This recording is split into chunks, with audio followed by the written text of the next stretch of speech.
Well, I have a sort of suggestion, and that is this, that before we decide either to save the planet or to destroy it, we pause for a moment of silence. I don't mean that kind of grim silence which one observes when somebody says, such and such a famous person has just died, and we'll observe a moment of silence in his honor. And everybody frowns and thinks very serious thoughts. That's not silence at all. I mean real silence, in which we stop thinking and experience reality as reality is. Because after all, if I talk all the time, I can't hear what anyone else has to say. And if I think all the time, and by that I mean specifically talking to yourself subvocally inside your skull, if I think all the time, I have nothing to think about except thoughts. And so I'm never in touch with the real world. Now, what is the real world? Some people have the theory that the real world is material or physical. I say it's made of kind of a stuff. Other people have the theory that the real world is spiritual or mental. But I want you to point out that both those theories of the world are concepts. They are constructions of words. And the real world is not an idea. It is not words. Reality is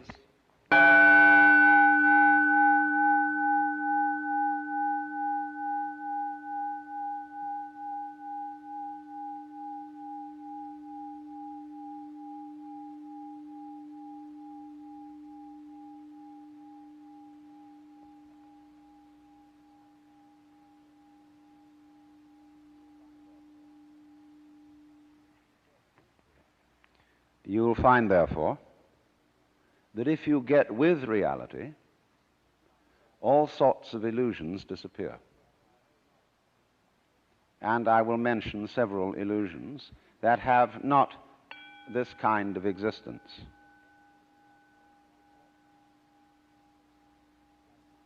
Let's begin with some very down-to-earth ones, like money. Money is a very useful method of accounting. It is a measure of wealth in the same way as inches are measures of length and grams measures of weight. You cannot eat money. You could have a fantastic quantity of dollar bills and stock certificates on a desert island, and they would be useless to you. What you would need would be food and animals and companions. Money simply represents wealth in rather the same way that the menu represents the dinner. Only we are psychologically perverted in such a way that some of us would rather have money than real wealth. But you know, you cannot drive in 5 cars at once, even though they be Cadillacs. You cannot live simultaneously in 6 houses or eat 12 roasts of beef at one meal. There is a limit to what one can consume. So that's one of the sort of confusions I'm talking about. Another is that we confuse ourselves as living organisms with our idea of ourselves. That is to say, with a conception of myself which is called the personality or ego.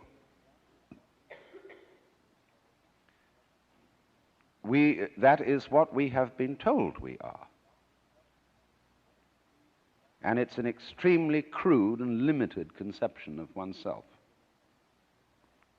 of the actual, unique living organism. And we get unhappy because we're thinking of ourselves in this way, because we think, well, gee, I'm going to die. I once talked to a woman who came to me and said she was afraid of death. And we went into it in a long conversation. I said, what are you really afraid of?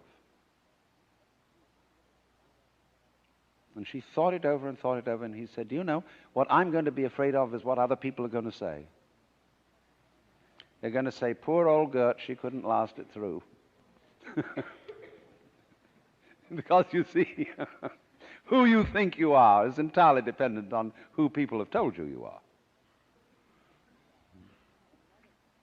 You're not that. Then another thing that bothers us is time. Most people nowadays say, I have no time. Of course you don't. Because you are not aware of the present. You know, the present is represented on your watch by a hairline that is as thin as possible as is consistent with visibility. And so everybody thinks the present is, instead of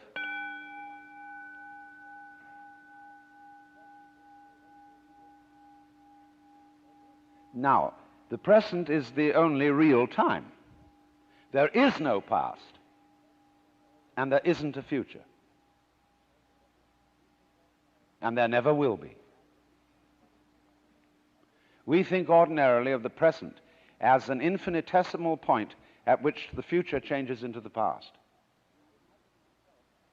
And we also do a terrible thing. We imagine ourselves to be results of the past.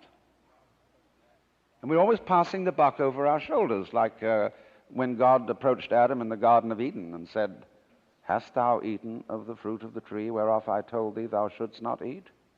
And Adam said, this woman thou gavest me, she tempted me, and I did eat. And God looked at Eve and said, hast thou eaten of the fruit of the tree whereof I told thee thou shouldst not eat? And she said, the serpent beguiled me, and I did eat. And God, out of the corner of his eye, looked at the serpent. The serpent said nothing.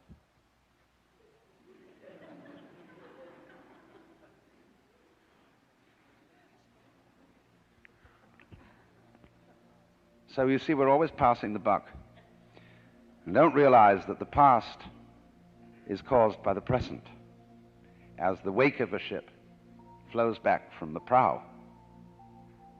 Now, the wake doesn't drive the ship any more than the tail wags the dog.